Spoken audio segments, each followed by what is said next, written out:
ಅಗ್ನಿ ದುರಂತ 7 ಮಕ್ಕಳ ಸಾವಿಗೆ ಪ್ರಧಾನಿ ಮೋದಿ ಸಂತಾಪ. ಟ್ವೀಟ್ ಮೂಲಕ ಮಕ್ಕಳ ಕುಟುಂಬಕ್ಕೆ ನಮೋ ಸಂತಾಪ.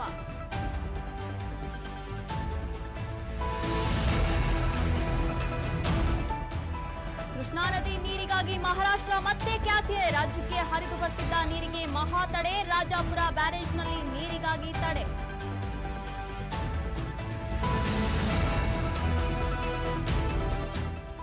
ಬೇಸಿಗೆ ರಜೆ ಚುನಾವಣೆ ಮುಕ್ತಾಯವಾಗೋ ಕಾರಣ ತಿರುಪತಿ ದೇಗುಲದಲ್ಲಿ ವಿಐಪಿ ದರ್ಶನ ತಾತ್ಕಾಲಿಕ ರದ್ದು. ಜೂನ್ 30ರವರೆಗೆ ದರ್ಶನ ರದ್ದುಗೊಳಿಸಿದ ಟಿಟಿಡಿ.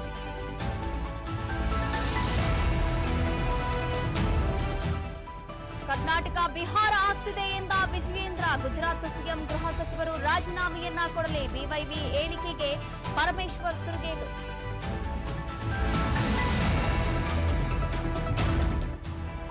ಮಹಾರಾಷ್ಟ್ರದ ನಾಸಿಕ್ನಲ್ಲಿ ಐಟಿ ಭರ್ಜರಿ ಬೇಟೆ. ಸುಮಾರು 26 ಕೋಟಿ ನಗದು ಜಪ್ತು. 90 ಕೋಟಿ ಮೌಲ್ಯದ ಆಸ್ತಿ ಪತ್ರ ವಶಕ್ಕೆ.